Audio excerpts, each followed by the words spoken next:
Next हमारी बेटा stress. Stress होती है आपकी फोर्स अपॉन एरिया। फोर्स का बेटा हमने ऑलरेडी कैलकुलेट किया है, m की पावर 1 l की पावर 1 t की पावर -2 बाय में एरिया एल का स्क्वायर बेटा, लेंथ इंटू ब्रेथ यानी कि एल का स्क्वायर। तो स्ट्रेस का डायमेंशनल फॉर्मूला होगा बेटा m की पावर 1 l की पावर -1 t की पावर -2 यानी कि 1 -1 -2 बेटा। नेक्स्ट आपका स्ट्रेन। स्ट्रेन है बेटा change in length bye original length. Change in length यानी कि एल, ओरिजिनल लेंथ के लिए भी बेटा एल, एल से एल कैंसिल आउट। तो स्ट्रेन का डायमेंशनल फॉर्मूला हो गया बेटा m की पावर 0 l की पावर 0 t की पावर 0। ये क्या बेटा डायमेंशनल लेस है। नेक्स्ट देखो यंग मॉडुलस ऑफ इलास्टिसिटी बेटा। यंग मॉडुलस ऑफ इलास्टिसिटी आपकी स्ट्रेस अपॉन स्ट्रेन बेटा। स्ट्रेस का भी हमने निकाला m की पावर 1 l की पावर -1 t की पावर -2। स्ट्रेन क्या थी बेटा डायमेंशन लेस थी यानी कि m की पावर 0 l की पावर 0 t की पावर 0। तो यंग मॉडुलस ऑफ इलास्टिसिटी का आ गया बेटा यही m की पावर 1 l की पावर -1 t की पावर -2। दोबारा से देखो बेटा यंग मॉडुलस ऑफ इलास्टिसिटी क्या है स्ट्रेस अपॉन स्ट्रेन। बेटा हमें पता है स्ट्रेस का ये डायमेंशनल फॉर्मूला m की पावर 1 l की पावर -1 t की पावर -2।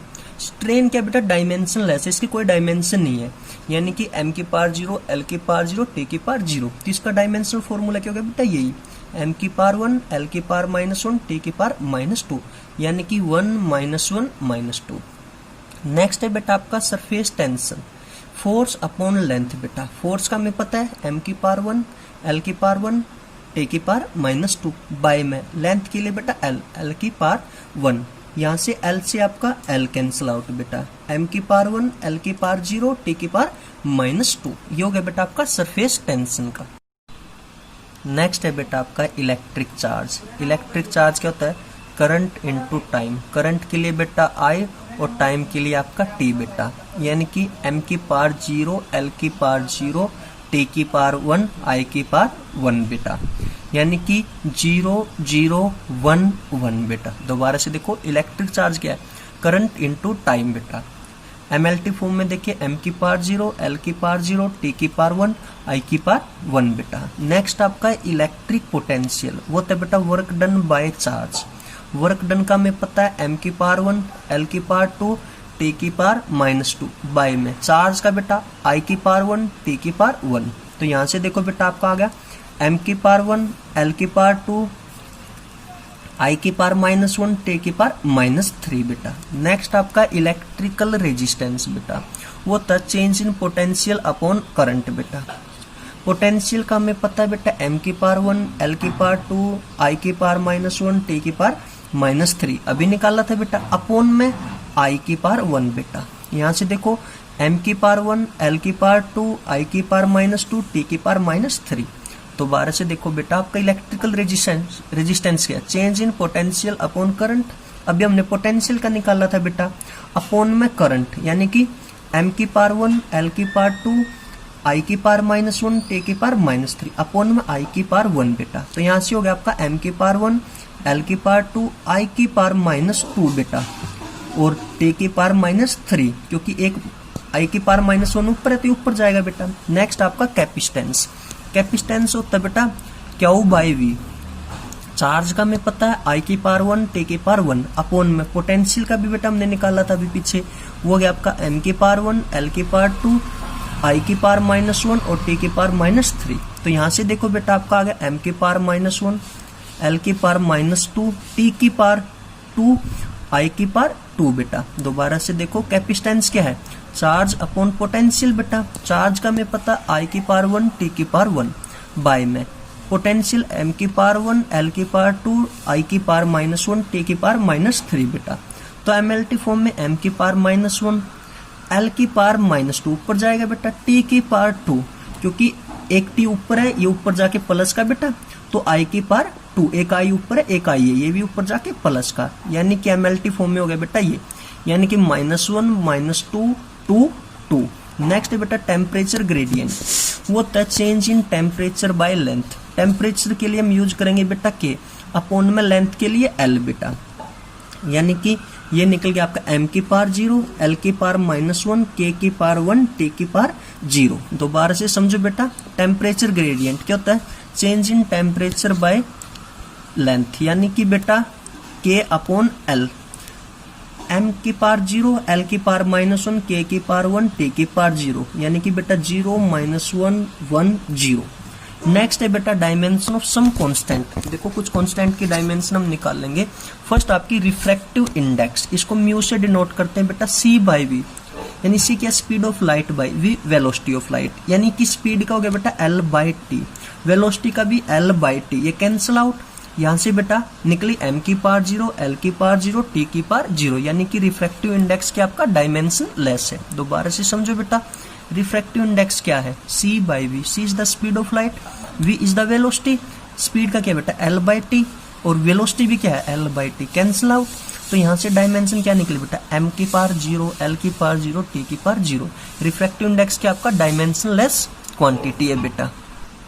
नेक्स्ट है बेटा आपका यूनिवर्सल ग्रेविटेशनल कांस्टेंट। हमें पता है बेटा फोर्स किसके बराबर था, g m1 m2 bye r square बेटा। अब हमें किसकी वैल्यू चाहिए, ग्रेविटेशनल कांस्टेंट यानी g की वैल्यू बेटा यहाँ से आ गई f into r square by m1 m2। Already बेटा हमने फोर्स का पीछे कैलकुलेट किया था, वो था आपका m की पावर 1, l की पावर 1, t की पावर -2, इंटू में रेडियस का बेटा लेंथ यानी कि l का स्क्वायर, अपॉन में m1 m2 के लिए m इंटू m, एक m से बेटा एक m कैंसिल आउट। यहाँ से आपका निकल गया m की पावर -1, l की पावर 3 बेटा, t की पावर -2 बेटा। दोबारा से देखो बेटा यूनिवर्सल ग्रेविटेशनल कांस्टेंट का f क्या है, g m1 m2 bye are square. यहाँ से बेटा हमने g की वैल्यू निकाली f into r square upon m1 into m2। Force का हमें पता है बेटा m की पावर 1, l की पावर 1, t की पावर -2, इंटू में रेडियस का बेटा लेंथ l का square upon m1 into m बेटा। m1 m2 था, इसके लिए m, इसके लिए भी m, एक m से बेटा आपका एक m कैंसिल आउट। तो यहाँ से देखो बेटा m की पावर -1, एक l बेटा ये, एक l आपकी ये l की क्यूब, और बेटा आपका t की -2, यानी कि m की पावर -1, l की पावर 3, t की पावर -2, यानी कि -1 3 और -2। नेक्स्ट है बेटा आपका प्लैंक कांस्टेंट बेटा, वो तय energy is equal to h f, यानी कि f is the frequency, h is the Planck constant बेटा। यहाँ से एच की वैल्यू निकाली एनर्जी बाय फ्रीक्वेंसी। एनर्जी का हमें ऑलरेडी पता है बेटा m की पावर 1, l की पावर 2, t की पावर -2, अपॉन फ्रीक्वेंसी का था बेटा t की पावर -1। तो यहाँ से निकल गया बेटा आपका m की पावर 1, l की पावर 2 और t की पावर -1, क्योंकि ऊपर जाके प्लस का होगा। दोबारा से देखो प्लैंक कांस्टेंट का बेटा, Planck constant energy is equal to h f, f is the frequency, h की वैल्यू आ गई बेटा एनर्जी बाय फ्रीक्वेंसी। एनर्जी का हमें पता है, फ्रीक्वेंसी का था टी की पावर -1, ये ऊपर जाके बेटा आपका प्लस का होगा, तो यहाँ से आएगा टी की पावर -1, यानी कि m की पावर 1, l की पावर 2, t की पावर -1, यानी कि 1 2 -1। नेक्स्ट है बेटा बोल्ट्जमैन कांस्टेंट, इसको हम k से डिनोट करते हैं बेटा। ये होता है PV is equal to KT, P is the pressure, V is the volume बेटा, K इज द आपको पता है बोल्ट्जमैन कांस्टेंट, और T इज द टेम्परेचर। देखो बेटा यहाँ से K की वैल्यू हमने निकाली, वो आ गई आपकी PV बाय T। बेटा आपको पता है प्रेशर क्या तो है, फोर्स अपॉन एरिया इनटू में V बाय T। देखो बेटा फोर्स का हमें पता है m की पावर 1, l की पावर 1, t की पावर -2, अपॉन में एरिया बेटा l square, length into breadth, volume बेटा length into breadth into height, यानी कि l की क्यूब, अपॉन टेम्परेचर के लिए बेटा K। तो यहाँ से आपका निकल गया m की पावर 1, l की पावर 2, t की पावर -2, k की पावर -1। दोबारा से देखो बेटा Boltzmann constant PV is equal to KT, P is the बेटा pressure, V is the volume, K is the Boltzmann constant और T इज द टेम्परेचर। यहाँ से हमने K की वैल्यू निकाली PV बाय T। प्रेशर होता है बेटा आपका फोर्स अपॉन एरिया इनटू में V बाय T। बेटा में फोर्स का पता है m की पावर 1, l की पावर 1, t की पावर -2, अपॉन में बेटा एरिया का क्या हो गया l स्क्वायर, इनटू में वॉल्यूम, वॉल्यूम का बेटा l की क्यूब, अपॉन में टेम्परेचर का बेटा K बेटा। यहाँ से आ गया आपका m की पावर 1, l की पावर 2, t की पावर -2 और k की पावर -1। नेक्स्ट है बेटा आपका कोफिशिएंट ऑफ विस्कोसिटी, इसको डिनोट करते हैं बेटा हम नीटा से। ये होता है बेटा F इज इक्वल टू नीटा A del V by del Z। F is the बेटा force, A is the area, del V is the बेटा change in velocity, del Z is the change in distance, एन यानी कि नीटा is equal to coefficient of viscosity बेटा। यहाँ से हमने नीटा की वैल्यू निकाली बेटा, वो आ गई आपकी F into del Z by A into del V बेटा। फोर्स का ऑलरेडी हमें पता है बेटा m की पावर 1 l की पावर 1 t की पावर -2।